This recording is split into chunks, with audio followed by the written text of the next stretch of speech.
வணக்கம். நான் Shantha Jayaraj. Shantha stable YouTube channel மூலமாக உங்களை சந்திக்கிறதுல எனக்கு ரொம்பவே சந்தோஷம். இன்னைக்கு எங்களுடைய ஸ்பெஷல் சந்திப்போமா நிகழ்ச்சி மூலமாக உங்களை நான் சந்திக்கிறேன். இது பொங்கல் சிறப்பு நிகழ்ச்சி. எல்லோரும் உங்கள் இல்லங்கள்ல பொங்கலை மிக அருமையாக மிக விமர்சையாக கொண்டாடி இருப்பீங்கன்னு நான் நம்புறேன். அதே போல இங்கேயும் பேர்த் நகர்லேயும் பல பொங்கல் கொண்டாட்டங்கள் எல்லாம் இன்னும் நடைபெற்று இருக்கு. இன்றைய நிகழ்ச்சியில நீங்க ஒரு அருமையான பெண்மணிய சந்திக்க போறீங்க. இவங்க ஒரு சமூக சேவகி, அருமையான பாடகி, நிறைய இறைவன் மேல் பக்தி உள்ள ஒருவர், ஆலய தொண்டுகள்ல அதிக அளவுல சின்ன வயசுல இருந்தே தன்னை ஈடுபடுத்தி கொண்டவர். இன்னும் பல விஷயங்கள்ல இவருக்கு ஈடுபாடு இருக்கு. எல்லாத்தையுமே நான் சொன்னா எப்படி, அவர் நாங்க இன்னைக்கு சந்திச்சு பேசுவோம். திருமதி மீனா உதயகுமார். இவங்க ஜெர்மனியில வாழ்ந்துட்டு இருக்கிறாங்க. வாங்க அவங்கள சந்திப்போம். வணக்கம் மீனா. வணக்கம் அக்கா, எப்படி இருக்கிறீங்க? நல்லா இருக்கிறேன். மீனா உதயகுமார், உங்களுக்கு என்னுடைய இனிய புத்தாண்டு நல்வாழ்த்துக்கள், பொங்கல் நல்வாழ்த்துக்களும். உங்களுக்கும் என் குடும்பம் சார்பாக இனிய புத்தாண்டு வாழ்த்துக்களும் இனிய தைப்பொங்கல் வாழ்த்துக்களும் அக்கா. மிக்க நன்றி, மிக்க நன்றி மீனா. நாங்க ரெண்டு பேரும் இந்த ஒரு நேர்காணல் செய்ய வேணும். இப்ப கதைச்சு எவ்வளவு காலமாச்சு. இந்த புத்தாண்டுல அதுக்கான நேரம் வந்திருக்கு. இப்ப மீனான்னு சொன்ன உடனே எனக்கு அந்த ஜெர்மனியில இருக்கிற காமாட்சி அம்மன் கோயில் தான் முதல்ல ஞாபகத்துக்கு வருது. நீங்க அந்த கோயில் விஷயங்கள்ல நிறைய ஈடுபாடு கொண்டு இருக்கிறீங்க. கோயில் விஷயங்கள்ல நிறைய அதனுடைய முன்னேற்றங்களுக்காக நிறைய உழைச்சிருக்கிறீங்க. எனக்கு முதல்ல நீங்க பிறந்த இடம் எதுன்றது எனக்கு தெரியும். நீங்க பிறந்த யாழ்ப்பாணமா? என்னை பற்றி சொல்வதென்றால், நான் யாழ்ப்பாணத்தில் தான் பிறந்தேன். என்ன சைவ பண்பாடுகள் நிறைந்த ஒரு குடும்பம் என் குடும்பம். என்னுடைய அம்மா ஒரு சைவம் தான். அவர் எப்பொழுதும், அதாவது பிறப்பிலே சைவம். அதில் நான் மிகவும் பெருமைப்படக்கூடிய ஒரு விஷயம் என்னவென்றால், 6 வயதில் ஆன்மீக தொண்டுகள் செய்ய தொடங்கியது நான்.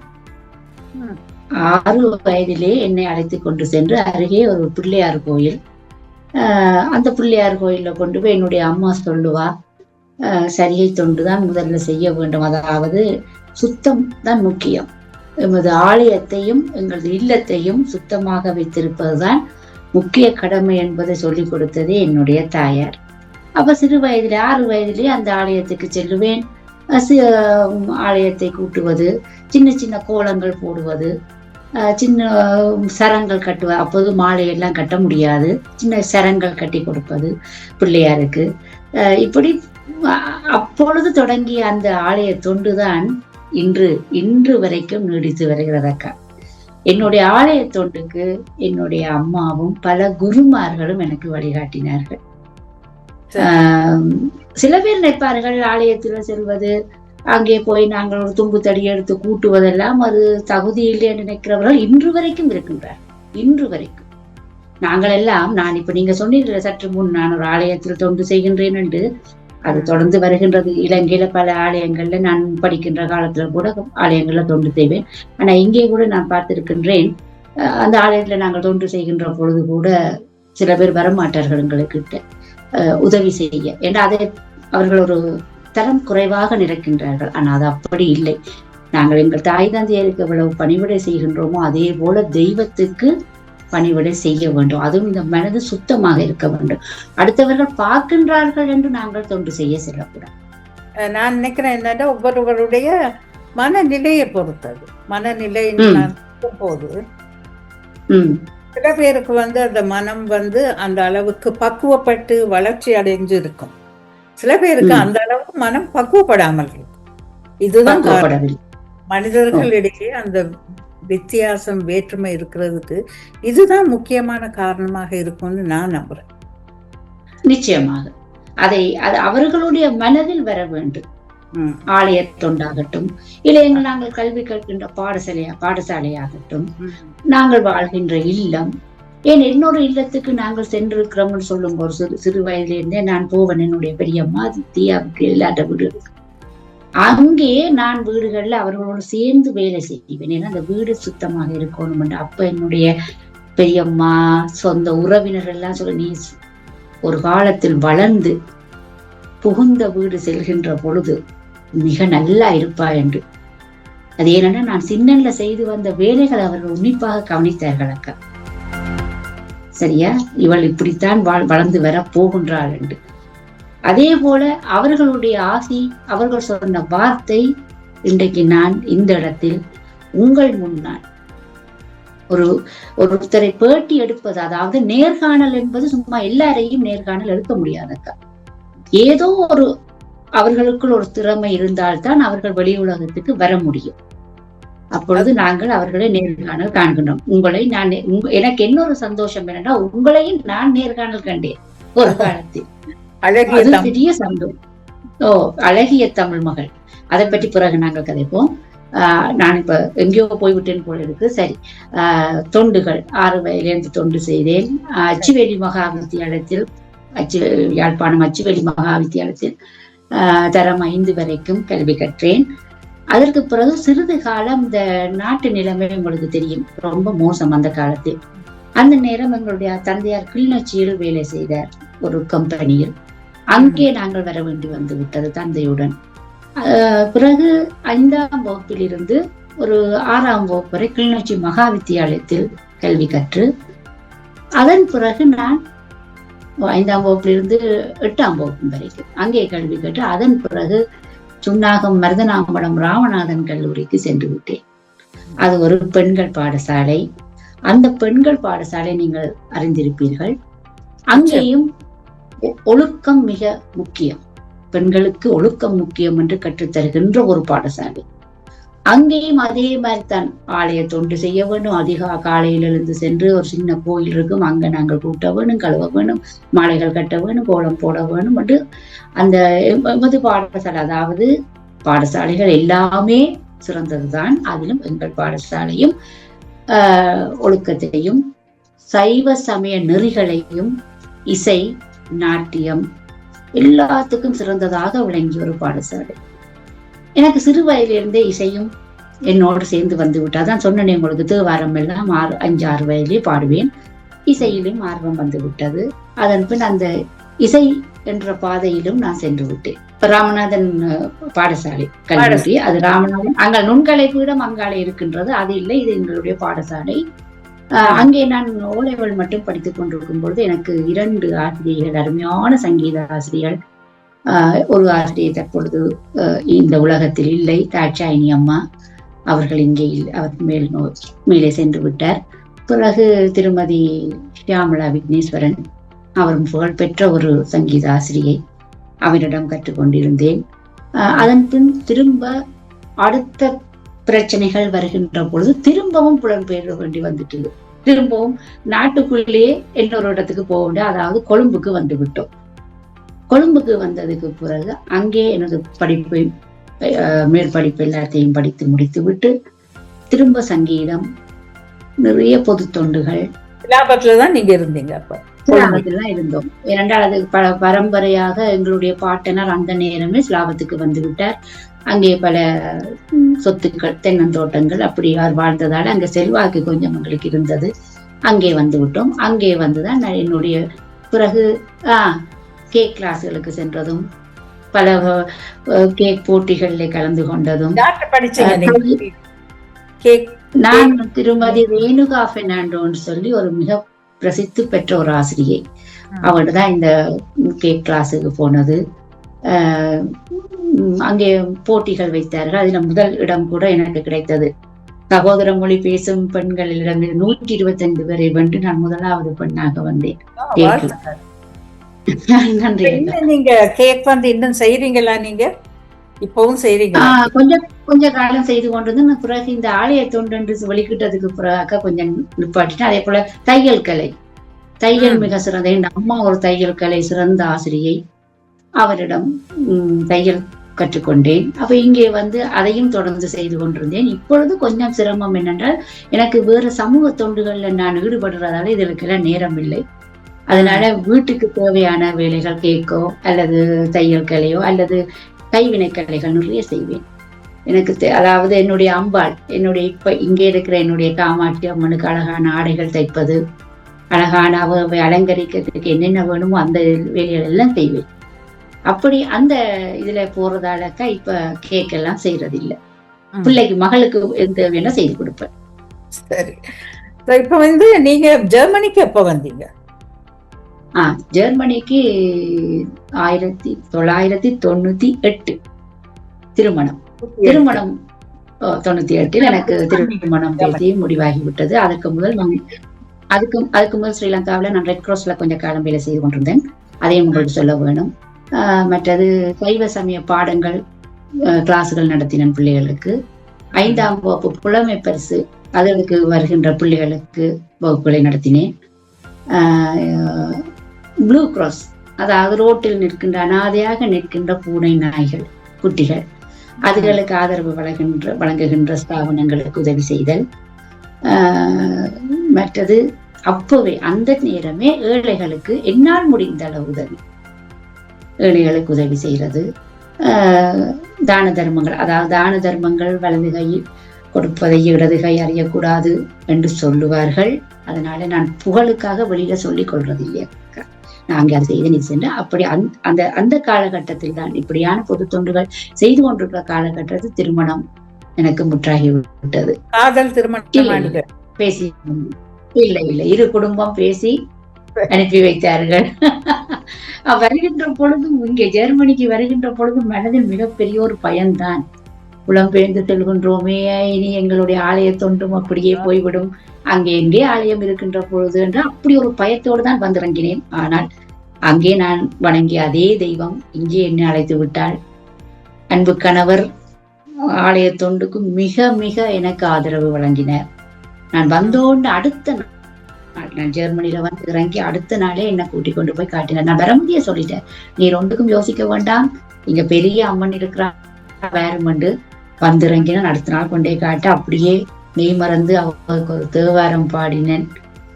அப்ப அந்த குரு என்ன பார்த்துட்டு, எங்க ஆலய குரு பார்த்துட்டு, பிள்ளை நல்லா பாடுறீங்க, நல்ல குரல் உங்களுக்கு, தொடர்ந்து நீங்கள் ஆலயத்துக்கு வந்து தொண்டு செய்யும் போது அன்றைக்கு தான் என்னை அழைத்தார் எங்கள் ஆலய குரு. ஆலய குருக்கள் ஐயா வந்து ஒரு தடவை நான் சந்திச்சேன். 2006 நாங்க வந்து ஒரு வேர்ல்டு டூர் போன போது ஜெர்மனிக்கு வந்திருந்தோம். அப்ப எங்களுக்கு தெரிஞ்ச இங்கே இருக்கிற ஒரு குருக்கள் அறிமுகப்படுத்தினார் இவரை. நான் ஜெர்மனியில போய் இறங்கின போது நானும் என் கணவரும் பாஸ்கர குருக்கள் தான் எங்களுக்கு ஏர்போர்ட்டுக்கு கார் அனுப்பியிருந்தார். ஓ சிறப்பு. அனுப்பியிருந்தார். வந்து ஒரு நாள் நாங்க அங்க தங்கி இருந்தோம்.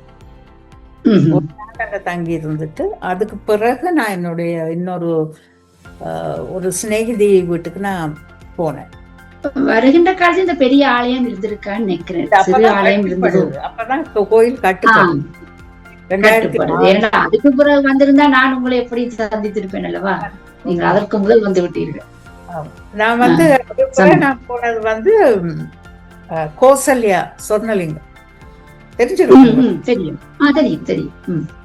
அங்கதான் ஒரு கொஞ்ச நாள் தங்கி இருந்தோம். அதுக்கு பிறகு இன்னொரு ஃப்ரெண்டு சிநேகிதர் வீட்டுல தங்கி இருந்தோம். நிறைய நாள் நாங்க நிக்கல, என்ற பல நாடுகளுக்கு பயணம் செய்தபடியால் ஒரு கொஞ்ச காலம்தான் ஜெர்மனி. எனக்கு அதிகம் சுத்தி பார்க்கறதுக்கான வாய்ப்பும் கிடைக்கல. பெர்லினுக்கு போனோம், போயிட்டு வந்தோம் ஒரு தடவை. அது பிறகு நிறைய அங்க பாக்குறதுக்கான வாய்ப்பு கிடைக்கல அந்த நேரம். ஏன்னா நாங்கள் அவசரமா பயணம் செய்து கொண்டிருந்தபடியே கிடைக்கல. இப்பொழுது மீனா சகோதரி இருக்கின்றபடியே இன்னொரு முறை வாருங்கள், எல்லோரும் அழைத்து செல்கின்றேன். கட்டாயம் என் இல்லத்தை ஏன்னா பல பேர் என் இல்லத்துக்கு வந்து சென்று பல நாடுகள் இருந்து, அதே போல நீங்களும் வாங்க, கட்டாயம் வந்து போங்க அக்கா. வருகிறேன். மீனா சொல்லுங்க, இப்ப நீங்க வந்து இந்த பலவிதமான சமூக சேவைகள் எல்லாம் நீங்க செய்து கொண்டிருக்கிறீங்க. ஸோ நீங்க இது செய்யும் போது நீங்க உங்களுக்குன்ற ஒரு ஒரு தொழிலோ அல்லது ஒரு உத்தியோகமோ பாக்குறீங்களா? நீங்க சரி, நீங்க வேலைக்கு அதுக்கு அக்கா போறீங்க, உங்களுக்கு இவ்வளவு இல்லை, பல இல்லை. தொண்டுகள் செய்து கொண்டு இருக்கிறீங்க. இதுவரைக்கும் நான் வேலைக்கு செல்வதில்லை. என்ற என் அன்பு கணவரின் கட்டளை, வீட்டில இருந்து 2 பிள்ளைகளையும் பார்த்து கொண்டு உம்முடைய வேலைகளை நீர் செய்யும் என்று அன்பு கணவர் தருகின்ற சிறு தொகை தருவார், என் மகன் தருவார், அவர்கள் தருவார்கள் அம்மாவுக்கு என்று. மகள் இன்னும் வேலைக்கு செல்லவில்லை, அவர் யூனிவர்சிட்டியில படித்துக் கொண்டிருக்கிறார். அப்ப அவர்கள் தருகின்ற தொகை, அதை விட என்னோடு நிறைய தோழிமார், அதாவது என்னோடு ஒன்றாக படித்த தோழிகள் பல நாடுகளில் இருக்கின்றார்கள் அக்கா. கனடாவில் முக்கியமாக இருக்கின்றார்கள், பிரான்சில் இருக்கின்றார்கள், இங்கே ஹோலண்டில் இருக்கு, அதே போல இலங்கை, இந்தியாவில் கூட எனக்கு கொஞ்சம் பேர் இருக்கிறார்கள். அப்பொழுது நாங்கள் ஒரு ஆள் என்னால் தனிய முடியாதக்கா ஒரு வேலையை செய்வதற்கு. அப்ப நான் அவர்கள் எல்லோரும் இணைந்து சிறுதுளி பெருவெள்ளம் என்ற மாதிரி நாங்கள் எல்லோரும் சிறிது சிறிது தொகையை ஒன்றாக போட்டு சேர்த்துட்டு அதை ஏழை எளியவர்களுக்கு, இந்தியாவாகட்டும் இலங்கையாகட்டும், அது வருடத்தில் ஒரு முறையோ 2 முறையோ நாங்கள் கொடுத்து விடுவோம். அதே போல என் மனதில் மிகவும் நான் நேரில் கண்ட புற்றுநோயால் வாடுகின்ற குழந்தைகள், இலங்கைக்கு போய் நேரில் பார்த்தேன். அந்த குழந்தைகள் நாளை எண்ணிக்கொண்டிருக்கின்றார்கள் அக்கா. அவர்களுக்கு வருடத்தில் ஒரு முறை மருந்துக்கான செலவை நாங்கள் கொடுக்கின்றோம். கொஞ்சம் காசு இங்க இருந்து போகுது. அந்த என்னுடைய தோழிகள் தான் எனக்கு தருகின்றார்கள். நானும் அதிலே போட்டுக்கொள்வேன் என்னுடைய பணத்தை. இது ஒரு உங்களுக்கு உங்களுடைய அந்த தோழிகளோடு சேர்ந்து ஒரு சிறு குழுவாக சேர்ந்து நீங்க இதை செய்றீங்களா, இல்லாட்டி இது ஒரு அமைப்பாக ஏற்று? இல்லை, எந்த அமைப்பண்டு இல்லையாக்கா. நாங்கள் ஒரு தோழிகள், ஒரு குழு. நாங்கள் அமைப்பாக பதிய போனால் அதெல்லாம் பெரிய இதுகள்ல பதியவே இல்லை. நாங்கள் மனமுவர்ந்து ஒரு குழுவாக இணைந்து கொடுக்கின்றோம். அதிலையும் இன்னொரு சந்தோஷமான ஒரு விடயம் உங்களுக்கு சொல்ல வேண்டும். எமது ஆலயத்தில் திருவிழா நடக்கும் தானே, வருடத்துக்கு ஒரு முறை. அந்த திருவிழாவில் 2வது நாள் திருவிழாவை மிக சிறப்பாக பெண்கள் திருவிழா என்று நான் நடத்துகின்றேன். பெண்கள் மட்டும் கலந்து கொள்கின்ற ஒரு திருவிழா. அன்றைக்கு எங்கள் அன்னையை அழகாக அலங்கரித்து, மீனாட்சி, காமாட்சி, ஒவ்வொரு ராஜராஜேஸ்வரி என்று எங்களுக்கு அந்தந்த வருடம் என்ன விருப்பமோ அந்த வருஷத்துக்கு அவ அலங்கரித்து, நாங்களும் ஒரே மாதிரி ஆடைகள், கலர்கள் அணிந்து, அன்றைக்கு கூட அந்த அத்தனை பெண்கள், நான் ஒரு 20 பெண்களோடு ஆரம்பித்த அந்த திருவிழா இன்றைக்கு 100 பெண்கள் இணைந்து விட்டார்கள். அந்த 100 பெண்களும் எனக்கு காசு தருகிறார்கள். அந்த குழந்தைகளுக்கு, அந்த புற்றுநோய் வாடும் குழந்தைகளுக்கு அந்த பணமும் அங்கே போகின்றதக்கா. இந்த திருவிழாவை விட கொஞ்சம் பணம் எனக்கு தருவார்கள், அந்த திருவிழா காசை விட. அது எவ்வளவு ஒரு புண்ணியம் சொல்லுங்க பாப்போம், அந்த பெண்கள் என்னோட இணைந்து நிற்பது. நல்ல விஷயம். நீங்க செய்யற விஷயங்கள் நல்ல விஷயங்கள். என்னடா இப்படியான ஒரு விஷயத்த முன்னெடுத்து செய்யறதுன்றது ஒரு பெரிய விஷயம். இப்ப எல்லாரும் நீங்க அவ்வளவு கொடுங்க, நீங்க இவ்வளவு கொடுங்கன்னு நாங்க சொல்லி அவங்க கொடுக்கறது அது சரி, அவங்க மனம் கொடுக்குறாங்க. ஆனால் இது எல்லாத்தையும் ஒரு இடத்துக்கு சேகரிச்சு அது சரியான இடத்துக்கு போய் சேரும் வரையில அது கூட பொறுப்பு இல்லையா? பொறுப்பெடுத்து ஒரு வேலையை செய்யறதுன்றது கொஞ்சம் கஷ்டம். பொறுப்பான விடயம். ஆனால் அந்த அன்பான சகோதரிகள் ஒரு நாளும் என்னிடம் மீனா எவ்வளவு தொகை சேர்ந்தது, நீங்கள் எவ்வளவு அனுப்பினீர்கள், ஒரு நாளும் எந்த ஒரு சகோதரியும் என்னிடம் கேட்க மாட்டார்கள். அந்த அளவு நம்பிக்கை. இந்த மீனா என்றைக்குமே நேர்மையாக நடந்து கொள்வாள் என்ற நம்பிக்கை அவர்கள் இருக்கு. அந்த அவர்கள் வைத்திருக்க அந்த நம்பிக்கை நான் உடைப்பதே இல்லை அக்கா. ஆனால் நான் கூறி விடுவேன், அக்கா இந்த முறை இவ்வளவு சேர்ந்தது அக்காண்டு ஒரு மெயினா ஒவ்வொரு குரூப்புக்கு ஒருத்தரை வச்சிருப்பேன். உங்களோட குரூப்பால இவ்வளவு வந்தது, உங்களோட குரூப்பால இவ்வளவு வந்தது, எல்லாம் சேர்ந்து இவ்வளவு பணம் இந்த முறை போய்விட்டது. அவர்கள் மிக சந்தோஷமா சொல்றாங்க, மீனா இதெல்லாம் நீங்க எங்கள்கிட்ட சொல்லணுமா என்று என்னோட கேட்பார்கள். எங்களுக்கு உங்களை பற்றி தெரியும், நீங்கள் காமாட்சி அன்னைக்கு பக்கத்துல நிக்கிற நீங்கள், அந்த அன்னையின் ரூபத்துல உங்களை பாக்குறோம்னு எத்தனையோ பேர் சொல்லுவீங்க. இது பெருமையாவே சொல்றேன் அக்கா உங்களுக்கு. அந்த அன்னையின் மறு உருவத்தில் உங்களை நாங்கள் பாக்குறோம்னு சொல்ற எத்தனையோ அம்மாமார் என்ன சொல்லுவீங்க. அந்த ஒரு வார்த்தை எனக்கு மிக மிக பிழைப்பை கொடுக்குது அக்கா. நம்பிக்கை தானக்கா வாழ்க்கை. அந்த நம்பிக்கை நாங்க என்றைக்கு உடைக்கிறோமோ அதோட எல்லாமே முடிஞ்சு போயிடும். நீங்க சின்ன வயசுல இருந்து பாடல்கள் பாடி இருக்கிறீங்க, சங்கீதம் கற்றுக்கொண்டிருக்கிறீங்க. கோயில்ல நிறைய நீங்க பாடுவீங்க, நான் அதை பார்த்துருக்கேன். முகநூல்ல, ஃபேஸ்புக்ல எல்லாம் நிறைய படங்கள் எல்லாம் நான் நிறைய பார்த்துருக்கேன். உங்களுடைய படங்கள், வீடியோஸ் எல்லாம். எங்களுக்காக ஒரு பாட்டு பாடுங்க. சாந்தா சரி, ஒரு பாடல், சரி, சினிமா பாடல் ஒன்றை பாடுவேன் இன்றைக்கு. எனக்கு மிகவும் பிடித்த பாடல் பாடுவேன். காத்தோடு பூரச பூவ காற்றுரச உன்னோடு நான் என்னோடு நீ பூவா காத்தா ஒரச காத்தோடு பூரச பூவ காத்துரச உன்னோடு நான்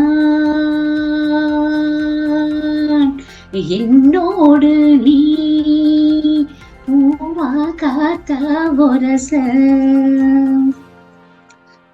ஏத்தம் போட்டு எரைச்ச தண்ணி ஓடும் ஏத்தம் போட்டு எரைச்ச தண்ணி ஓடும் ஏன் அது ஏன் அதை தேடும் பயனும் காடும் ஆழாது தேகம் வந்தாள் ஆத மோகம் வந்தாள் ஆத்தாடி ஆளாகி நாளானதோ காத்தோடு பூரச பூவ காத்துரச உன்னோடு நான் என்னோடு நீ பூவா காத்தா ஒரச. ரொம்ப அருமையாக பாடுறீங்க மீனா, வாழ்த்துக்கள். நன்றி அக்கா, நன்றி. ஓகே, இதுல ஒரு நிமிஷம் என்னென்றால், இந்த அம்பாளுக்கு நாங்கள் கடவுளுக்கு இறைவனுக்கு பாடுறதுதான் மிக மிக சந்தோஷம், மனம் நிறைந்த ஒரு சந்தோஷம். இறைவனுக்கு கிட்ட நாங்க நெருங்குறதுக்கும் இந்த சங்கீதமும் ஒரு காரணம். நிச்சயமா ஒரு பாடல் பாடிருங்களேன். அம்பாளுக்கு ஒரு பாடல் பாடுங்க, ஒரு வேர்ஸ் பாடுங்க, ஒரு பல்லவி. இந்த நிகழ்ச்சியை முடிக்கும் போது இறுதியா அம்பாள் பாடலை பாடி முடிக்கின்றேன். ஓகே, அடுத்து வந்து உங்களை நான் கேட்க வேண்டிய ஒரு கேள்வி என்னன்னா, இந்த உலக தமிழ் கலை பண்பாட்டு கலைக்கூடம், சரியா? சோ இது உங்கள் மூலமா தான் எனக்கு அறிமுகமானது. சோ அதை பத்தி கொஞ்சம் சொல்லுங்க நீங்க. உண்மையாகவே டாக்டர் ரஷ்மி அவர்களுக்கு நான் மிக மிக கடமைப்பட்டிருக்கின்றேன்.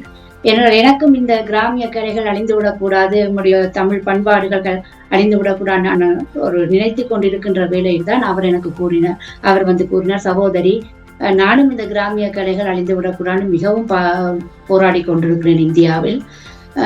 இதுக்கு உங்கள் பங்களிப்பு என்று கேட்டார். அப்பொழுது நான் சொன்னேன், வெளிநாடுகள்லையும் இங்கேயும் எந்த குறையும் இல்லை கலைகள்ல. அது எந்த உலகத்துல எந்த நாடா இருக்கட்டும், தமிழர்கள் வாழ்கின்ற இடமெல்லாம் எங்களுடைய கலைகள் வளர்ந்து கொண்டிருக்குது. ஆனால் இந்த கிராமிய கலைகளை கொஞ்சம் நாங்கள் ஊக்குவிப்போம் என்று கூறும் பொழுது நான் சொன்ன, ஒவ்வொரு நாடுகள்ல இருந்து ஒவ்வொரு தலைவிகளை நாங்கள் நியமிப்போம் என்று சொல்லும் போது, ஒவ்வொரு நாட்டில இருந்து ஒவ்வொரு தலைவிகளை எடுக்க முதலாவதாக என்ன நியமித்தார், அந்த கிராமிய கலை அந்த பண்பாட்டு கலை கூடத்துக்கு தலைவிகளா. அப்ப சரி என்று அதை நான் எல்லாரிடமும் கேட்கின்ற பொழுது ஒவ்வொரு நாடுகளிலிருந்தும் எனக்கு நொமினேட் பண்ணார்கள். ஒவ்வொரு சிலருக்கும் ஒவ்வொருடைய பேர்களை எடுக்கும் பொழுது பார்த்தேன், யாருடைய பேருக்கு கூடுதலாக ஒரு வாக்கு விழுகுது என்று பார்த்தேன். அதன்படியே ஒவ்வொரு நாடுகளிலிருந்து ஒவ்வொரு தலைவிகளை எடுத்தேன். உங்களுக்கு தெரியும், அமெரிக்கா, கனடா, டென்மார்க், ஜெர்மனியில 2 பேர். அது அவ தலைவியில, ஆனா அவ ஒரு இதா வச்சிருக்கிறான், அந்த அக்கா சாரதான்னு சொல்லி, சாரதா அக்கா. இப்படி எல்லா நாடுகள்ல இருந்தும் ஒரு 6 நாடுகள்ல இருந்து எடுத்து அதிலே பிறகு உங்களை தேர்ந்தெடுத்தேன். ஏன்னா நீங்களும் இந்த கிராமிய கலைகள்ல மிகவும் விருப்பமானவர். அதோட நீங்கள் ஒரு பாரம்பரிய, உங்களுடைய மாமனாரே முதல் சினிமா இயக்குனர் எங்கள் இலங்கை தாய் திருநாட்டில், அந்த பெருமைக்குரிய மருமகள் நீங்கள். அதுக்கு யோசிச்சேன், சரி இதுக்கு சாந்தாக்கா தான் சரி என்று உங்களை தேர்ந்தெடுத்தேன்.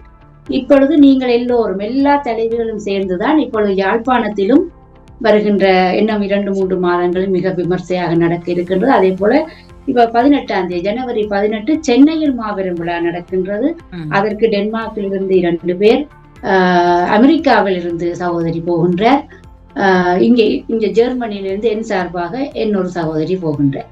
மிக விமர்சையாக நடக்க இருக்கின்றது அக்கா. அதுக்கு எங்களுடைய டாக்டர் ரஷ்மி அவர்களுக்கு மிக மிக நன்றி சொல்ல வேண்டும். அவருக்கு எங்களுடைய வாழ்த்துக்களை நாங்க தெரியப்படுத்த வேணும். ஏன்னா இது யாழ்ப்பாணத்தில் நடக்க இருந்தது. இன்னும் 2 மாதங்களோ 3 மாதத்துல செய்வதாக ஒரு நோக்கம் இருக்கின்றது. அதற்கு எல்லா ஆசிரியர்களோடையும் நான் தொடர்பு கொண்டிருக்கின்றேன். இலங்கையில நடன ஆசிரியர்கள் அவர்கள் எல்லோரும் ஒத்துழைப்பு வழங்குவதாக சொல்லியிருக்கின்றார்கள். அது மிகவும் சந்தோஷமாக.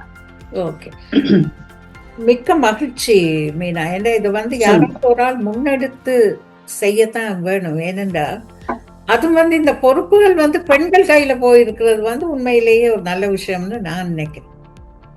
ஏனென்றால் அவர்களுக்கு இப்ப நாட்டிய பள்ளிகள் வைத்திருக்கிறவங்க, மற்றது சங்கீத பள்ளிகள் வைத்திருக்கிறவங்க, கலைகள்ல அதிகப்படியான ஈடுபாடு கொண்டவர்கள் பெண்கள். சோ அதனால பெண்கள்ல இதுக்கு பொறுப்பாக அமைச்சது ஒரு நல்ல விஷயம் தான் நான் பாக்குறேன், நம்புறேன். மற்றது விருதுகள், நிறைய விருதுகள் வழங்கப்படுது எல்லா பக்கம். அது இப்ப டாக்டர் பட்டங்களா இருக்கலாம், அல்லது வேற வாழ்நாள் சாதனையாளர்கள் விருதுகளா இருக்கலாம். இப்படி பலதரப்பட்ட விருதுகள் பல மக்களுக்கு வழங்கப்படுது. இது பற்றி சிலருக்கு ஒரு நல்ல அபிப்பிராயம் இருக்கு, சிலருக்கு நல்ல அபிப்பிராயம் இல்லை. அதை பத்தி நீங்க என்ன நினைக்கிறீங்க? இதுக்கு நான் முதலாவது சொல்ல வேண்டியது, விருதுகள் புகழ் எல்லாம் எங்களை நோக்கி தானாக வர வேண்டும் மக்கள். இதுல கனவே இந்த சில விடயங்கள்ல அதை நான் குறையாகவும் சொல்லவில்லை. சில பேர் தங்களுக்கு ஒரு ஆசையும் இருக்கலாம், எனக்கு ஒரு விருது கிடைக்க வேண்டும் என்று. ஆனா நாங்களா கேட்டு போய் வாங்குவதை நான் மிக மிக கண்டிக்கின்றேன். அந்த விருது எங்க கொடுக்கப்படுகிறதோ அவர்களுக்கு போன் பண்ணி எனக்கு இந்த விருதை நீங்கள் கொடுத்தே ஆக வேண்டும் என்று சொல்லும் போது அங்கே மிக திறமையான ஒருத்தருக்கு அந்த விருது போகாமல் இருப்பது நான் பல இடங்கள்ல கண்டிருக்கின்றேன். அதை என்னிடம் பல பேர் பேசியும் இருக்கின்றார்கள். பாருங்கள் சகோதரி, இந்த விருது உண்மையாகவே யாருக்கு கிடைக்க வேண்டும், இது இவருக்குத்தான் கிடைக்க வேண்டும்.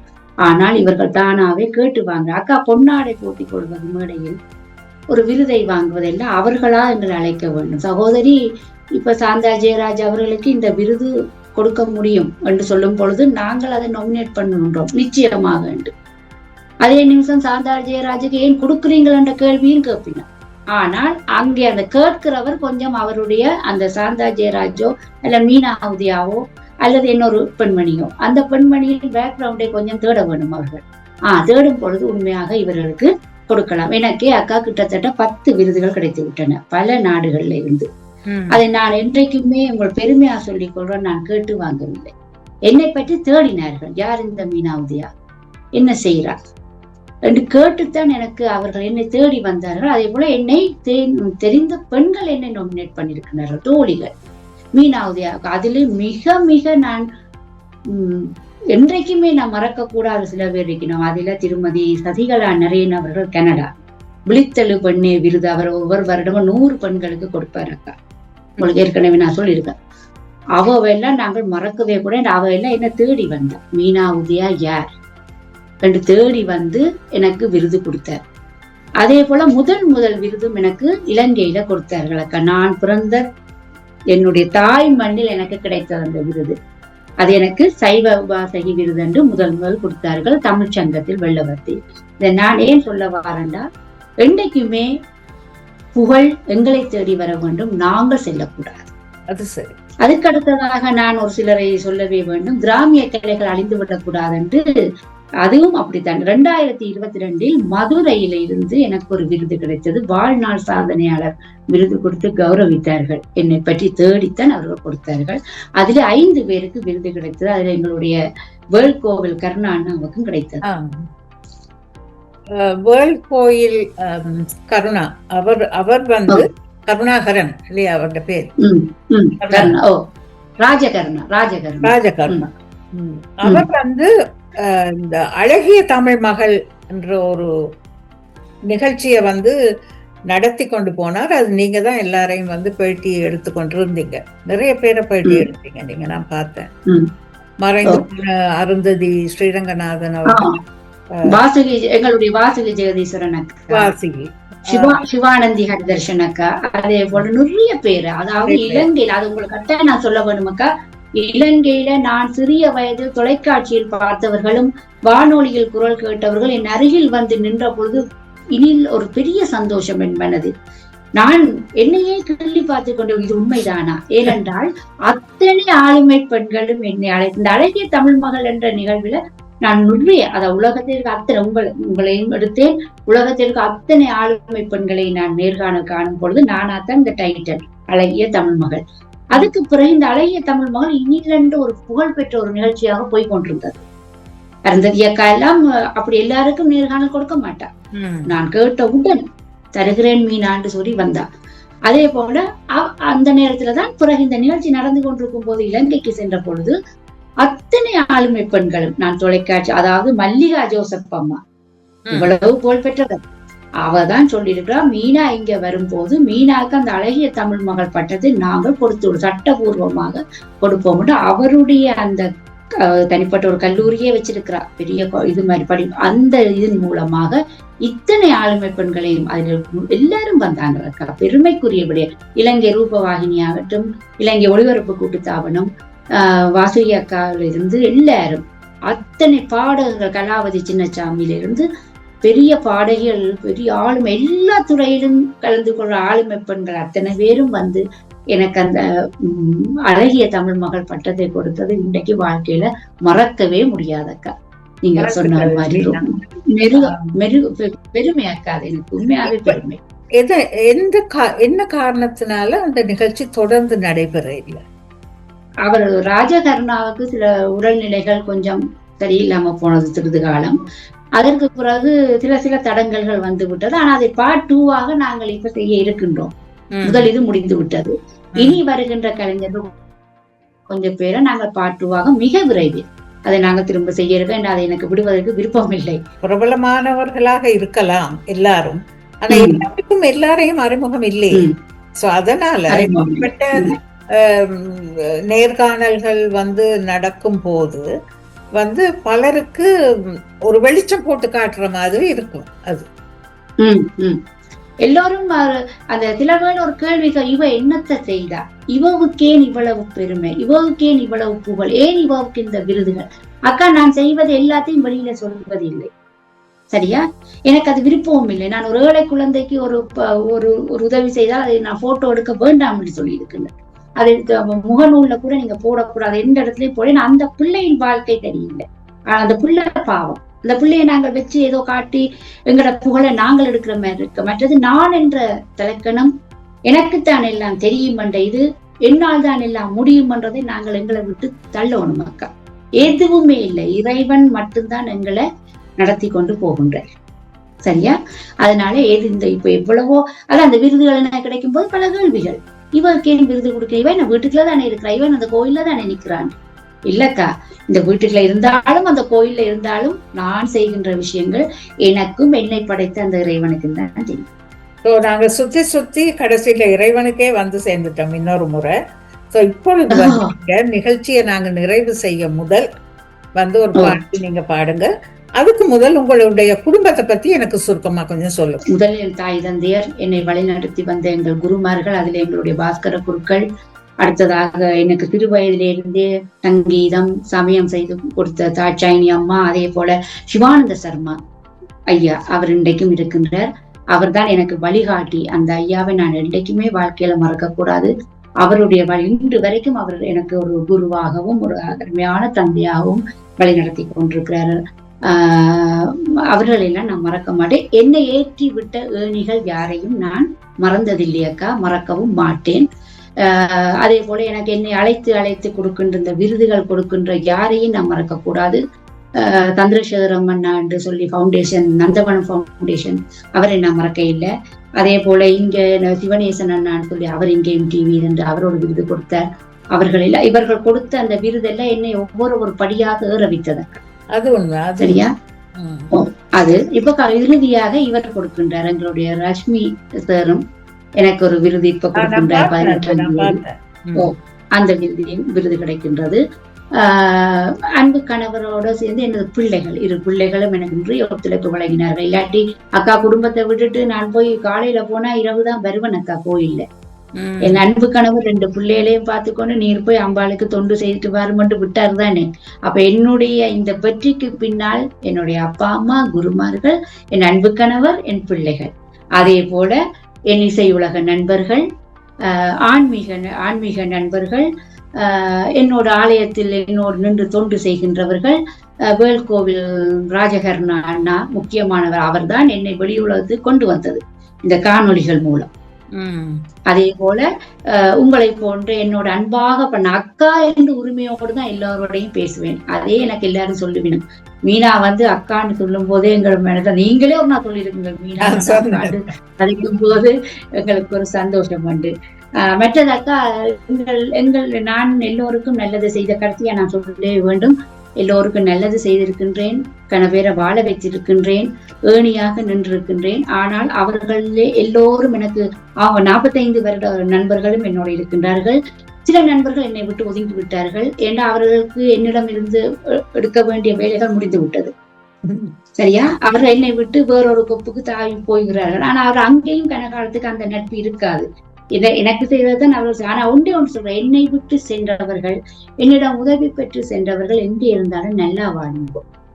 ஆனா எனக்கு துரோகம் நிறைய துரோகங்களை சந்திச்சுட்டேன். நிறைய துரோகங்கள் என்னோடைய பக்கத்துல இருந்து என்னோட மீனாமான்னு கதைச்சிட்டே எனக்கு துரோகம் செய்துட்டு போன நண்பர்களும் இருக்கிறான். அவர்கள் எல்லாம் நல்லா இருக்கட்டும். ஆனா அவர்களுக்கு நிரந்தரமான வாழ்க்கை இல்லைன்றா எங்களோட மனதை நோகடிச்சிட்டு போறவைக்கு நிரந்தரமான ஒரு சந்தோஷம் இல்லை. ஆனால் பெருமையா சொல்லிக் கொள்றேன், என்னால வாழ்ந்தவர்கள் கனவேரக்கா நிறைய அவர்கள் எல்லாம் மறந்துட்டார்கள். அவர்கள் என்ன மறந்துட்டார்கள். ஆனா அவர்கள் மறந்தாலும் இறைவன் மறக்கவில்லையாக்கா. நான் செய்த உதவிகள் மறக்க மாட்டேன். சரியா, அதே போல என்னை விட்டு போனவர்களை பழி வாங்குறதோ அவர்களை திட்டுவதோ எனக்கு அது தேவை. நான் சந்தோஷமா சிரிச்ச முகத்தோட அவையை நான் வழி அனுப்பி வச்சிருக்கேன். போய் நல்லா இருந்தது. எத்தனையோ பேர் எத்தனையோ பிள்ளைகள் செய்யறது வழக்கம். நம்ம சுத்தி எத்தனை பேர் இருக்கிறாங்க. ஆனா அதெல்லாம் நாங்க மனதுல ஒரு அழுக்காக சேர்த்து வைக்காமல் அதை தூக்கி வெளியே போட்டு அப்படி மன்னிச்சிட்டோம்டா நம்ம எங்களுக்கு சந்தோஷம், எங்களுடைய மனம் சுத்தமாயிரும். அதுதான் முக்கியம். ஆனா ஒன்று சொல்றேன்னாக்கா, அது நட்பாகட்டும், திருமண உறவாகட்டும், எதுவாக இருந்தாலும் அந்த உண்மையை உடைக்க வேண்டாம் என்றுதான் நான் எல்லார்ட்டையும் கேட்கிறேன். பொய் சொல்லாதீர்கள், பொய் சொல்லி பழக வராதிங்கோ. எல்லாரும் ஓரளவுக்கு உண்மையை பேசி உங்களோட நட்பை நீங்கள் வளர்த்து, நட்பு தானாக்கா கடைசி வரைக்கும் வரும். உறவுகளும் சொந்த உறவுகள் ஒரு பக்கம் நின்றாலும் சில நேரத்தில் நட்புகள் விரும்பங்கள துன்பங்கள். அதைத்தான் நான் கட்டாயம் எல்லார்ட்டையும் கேட்டுக்கொள்றது, யாருக்கும் துரோகம் செய்யாமல் உண்மையாக பழகுங்கோ. பழக விருப்பம் இல்ல நீங்க விலகி போங்க. இது என்னுடைய ஆன்மீகத்திலே நான் நெடுக படிச்சு கொண்ட ஒரு விஷயம். அதான் என்னால சொல்ல. நன்றி மீனா, மிக்க நன்றி. உங்களுடைய நேரத்தை இவ்வளவு நேரம் அதிகாலையில எழும்பி நீங்க 4 மணிக்கு எழும்பி ஜெர்மனில இருந்து என்னோட கேட்குறீங்க. சரியா, அதுக்கு முதல்ல நான் நன்றி சொல்ல கடமைப்பட்டிருக்கிறேன். எங்களுடைய இந்த நிகழ்ச்சியில பங்கு பற்றியது எங்களுக்கு பெருமை. நீங்க இவ்வளவு காலமும் பல வகையான சேவைகள்ல நீங்க ஈடுபட்டிருக்கிறீங்க. அந்த சேவைகள் உங்களுக்கு கண்டிப்பாக ஒரு நல்ல ஒரு கடவுளுடைய ஆசீர்வாதத்தை கொண்டு வந்து சேர்க்கும்ன்றது நிச்சயம். தொடர்ந்து இந்த சேவைகள்ல நீங்க ஈடுபடுவீங்கன்னு நாங்க எதிர்பார்க்கிறோம். இப்பொழுது இந்த நிகழ்ச்சியை நிறைவு செய்வதற்கு முதல்ல உங்கள்ட்ட இருந்து ஒரு பக்தி பாடல். அதே போல அக்கா நீங்களும் நானும் உங்களிடம் ஒரே ஒரு இது கேட்டுக்கொள்கிறேன் என்றால், இவ்வளவு வேலைப்பழு மத்தியில் என்னை அழைத்து இந்த நேர்காணலை கண்டதுக்கு உங்களுக்கு மிக மிக நன்றி அக்கா. நான் எதிர்பார்க்கவில்லை என்னை திடீரென்று இப்படி அழைப்பேன். உண்மையா 4 மணிக்கு எழும்பிட்டேன். அது பரவாயில்ல, சந்தோஷம். இந்த நேர்காணல் மூலம் ஒரு சிலருக்கு சில விளக்கங்கள் போகலாம். இதை பார்க்கின்ற பொழுது, ஓ மீனா இதைத்தான் செய்திருக்கின்றார், இதுக்காகத்தான் இவருக்கு இந்த விடயங்கள் கிடைத்திருக்கின்றனன்றதை அவினைச்சு கொள்ளட்டும். மிகவும் சந்தோஷம். இந்த அம்பாளும் எனக்கு அருளை கொடுத்திருக்கிறார். இது வரைக்கும் நான் நல்லா இப்படி வாழ்ந்து கொண்டிருக்கிறதுக்கு அந்த இறைவனுக்கு நான் நன்றி சொல்ல வேணும். எல்லோருக்கும் நான் நன்றி சொல்றேன். என்னை வாழ வைத்துக் கொண்டிருக்க அன்பு உறவுகள் அனைவருக்கும் நான் நன்றி சொல்றேன். என் தாய்க்கும் நன்றி சொல்றேன், காமாட்சி அம்மனுக்கும் நன்றி சொல்கின்றேன். மிக்க நன்றி. மற்றது உங்களுடைய பாடலை கேட்பதற்கு எல்லோரும் ஆவலாக இருப்பாங்க நிச்சயமா. சாந்தா ஸ்டேபிள் இந்த சந்திப்போமா நிகழ்ச்சியில வந்து உண்மையிலேயே ஒரு வித்தியாசமான நிகழ்ச்சி இது. ஒரு என்னுடைய நோக்கம் அதுதான், வித்தியாசமான மனிதர்களை வந்து நாங்க சந்திக்க வேணும். சந்திச்சு அவர்கள் மூலமாக பல விஷயங்கள் இந்த உலகத்துக்கு வெளியில வரும் இல்லையா? ஒருத்தராக நான் உங்களை கருதுறேன். உங்களுடைய அருமையான ஒரு பாடலோட நாங்கள் எங்களுடைய நிறைவு. எப்பொழுதுமே அக்கா, எனக்கு எந்த நாம சங்கீர்த்தனம் நான் செய்ய போனாலும், பஜனை செய்ய போனாலும், பாட போனாலும் கண்ணனை பாடாமல் நான் விடுவதில்லை. கண்ணன் என் குழந்தை, என் மடியில் தவழ்ந்த குழந்தையா. கண்ணனை பற்றி ஒரு சின்ன ஒரு 2-3 வரை உங்களுக்கு பாடுறேன். இதை கேட்டுக்கொள்ளுங்க. கண்ணன் குறும்ப அம்மாவை பார்த்து சொல்றேன். பொல்லாத கோபியர்மா, பொல்லாத கோபி மாரம்மா, பொல்லாத பொய்கள் எல்லாம் சொல்கிறாரம்மா, பொய்யில்லாத பொய்கள் எல்லாம் சொல்கிறாரம்மா, அம்மா பொல்லாத கோபி மாரம்மா. எங்கள் வீட்டில் இல்லையா, எங்கள் வீட்டில் இல்லையா, என்னை விடுவிடாத திருடன் என்று சொல்கின்றாரே அம்மா, பொல்லாத கோபி மாரம்மா. அம்மாவை நம்ப வைக்கிறாராம், நான் நல்லவன், நான் யார் வீட்டுக்கும் போறது இல்லையம்மா, எங்கட வீட்டுல தங்க தட்டுல தங்க கிண்ணில எனக்கு வெண்ணெய் இருக்கம்னு போய் சொல்றாராம். அந்த பாடல் எப்பவுமே எல்லாரும் என்ன பாட சொல்வார்கள். அதை உங்களுக்கு பாடி அருமையான பாடல். நீங்க வந்து இப்ப கோயிலோட இவ்வளவு இணைஞ்சிருக்கிறீங்க, இவ்வளவு நல்லா பாடுறீங்க, சங்கீதம் எல்லாம் கற்றுக்கொண்டு இருக்கிறீங்க. நீங்க ஏன் பிள்ளைகளுக்கு சங்கீதம் கற்றுக் கொடுக்க கூடாது? சங்கீதத்தை விட நான் சொல்ல வேண்டும், இந்த வாட்ஸ்அப் குழுமத்துல கொஞ்சம் குழந்தைகளுக்கு பஞ்ச புராணங்கள் சொல்லி கொடுப்பது, சின்ன சின்ன கீர்த்தனைகள் சொல்லி கொடுப்பது, மற்றது அதோட நான் ஒரு சீடியும் வெளியிட்டேன் அக்கா. என்னுடைய அம்பாளுக்கு நான் பாடி நானே எழுதின ஒரு பாடலை நான் சீடி ஒன்று முதன்முறையாக வெளியிட்டேன். அந்த பாடல் பல நாடுகளுக்கு போய் புகழாயிட்டுது. என்ற குரலை கேட்டு உண்மையா நல்லா இருக்குன்ட்டு அதற்கும் அந்த தெய்வத்துக்கு நான் நன்றி சொல்லணும். ஏன்னா நான் எழுதிய பாடல் என் குரலில், அது இலங்கையிலிருந்து ஒருவர் எனக்கு இசையமைத்து கொடுத்திருந்தார் அந்த பாடல்களை. அவருக்கும் நன்றி. அதே போல கிளாஸ் நடத்தி கொண்டுதான் இருக்கிறேன்டா அக்கா. பிள்ளைகளுக்கு சின்ன குழந்தைகளுக்கு சொல்லிக் கொடுக்க, அதே போல சமய கிளாஸ் நடத்துறேன்.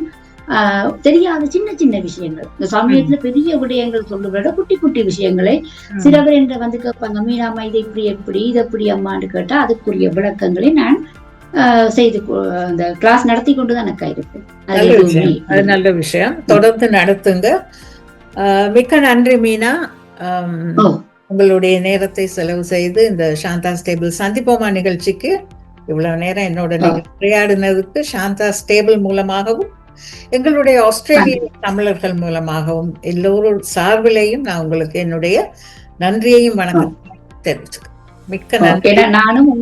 நானும் உங்களுக்கு எங்கள் உலக தமிழர்கள் சார்பாகவும், எங்கள் ஜெர்மனிய என்னுடைய அன்பு உள்ளங்கள் சார்பாகவும், எங்கள் ஆலயங்கள் எல்லா ஆலயங்கள், அது உலகத்தில் இருக்கிற ஆலயத்தில் இங்க ஜெர்மனில இருக்க ஆலய குருமார்கள் சார்பாகவும் உங்களுக்கு நான் நன்றி சொல்றேன். அக்கா நீங்களும் நீண்ட ஆயுளோட இந்த சிரிச்ச முகத்தோட இந்த புன்னகை எப்பவுமே எனக்கு உங்களை பார்த்தா ஒரு சந்தோஷம். அந்த புன்னகை நீங்கள் பேர குழந்தைகள் எல்லாம் கண்டு அன்பு கணவரோட நீடூடி வாழ வேண்டும் என்று உங்களையும் நான் கேட்டுக்கொள்கிறேன்.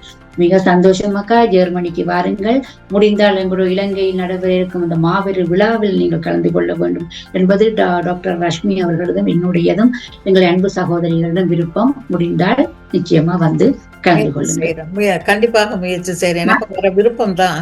அவர் டாக்டர் ரஷ்மி ரூமியும் அன்னைக்கு சொன்னார், நீங்க வந்தா நல்லா இருக்கும்னு சொன்னா. நான் சொன்னேன் வர்றதுக்கான வாய்ப்பு அந்த நேரம் கிடைக்குமான்னு தெரியல, முயற்சி செய்யறேன்னு சொல்லி முயற்சி செய்வோம். நாங்கள் டேட் எல்லாம் உங்களுக்கு அறிவிப்போம். அடிக்கடி நாங்களோட பேசுறது தானே, நாங்கள் பேசிக்கொள்வோம். Okay okay. ரொம்ப நன்றி மீனா, ரொம்ப நன்றி. வாழ்க வளமுடன். வாழ்க வளமுடன் நீங்களும் அக்கா. மிக்க நன்றி. நிகழ்ச்சி உங்க எல்லாருக்கும் பிடிச்சிருக்கும்னு நான் நம்புறேன். மீனா உதயாவோடு பேசினது எனக்கு ரொம்பவே சந்தோஷமாக இருந்தது. ஏன்னா இதுக்கு முன்னர் அவர் என்ன பேட்டி கண்டிருக்கார், அப்பவும் பல விஷயங்கள் நாங்க பேசினோம். மீனா இந்த வயதிலேயே இவ்வளவு விஷயங்கள்ல ஈடுபட்டிருக்கிறது உண்மையிலேயே பாராட்டப்பட வேண்டிய விஷயம். சின்ன வயசுல இருந்தே அவங்க பலருக்கு உதவி செய்ய வேண்டும் என்ற ஒரு நோக்கத்தோட வளர்ந்த ஒருவர். அவருடைய இந்த நேர்காணல் உங்க எல்லாருக்கும் பல விஷயங்களை அறிவுறுத்தி இருக்கும்னு நான் நம்புறேன். மீண்டும் இது போல ஒரு அருமையான சந்திப்போமா நிகழ்ச்சி மூலமாக நான் சாந்தா ஸ்டேபிள்ல உங்களை சந்திக்கிறேன். அதுவரை எல்லோருக்கும் மிக்க நன்றி. வணக்கம்.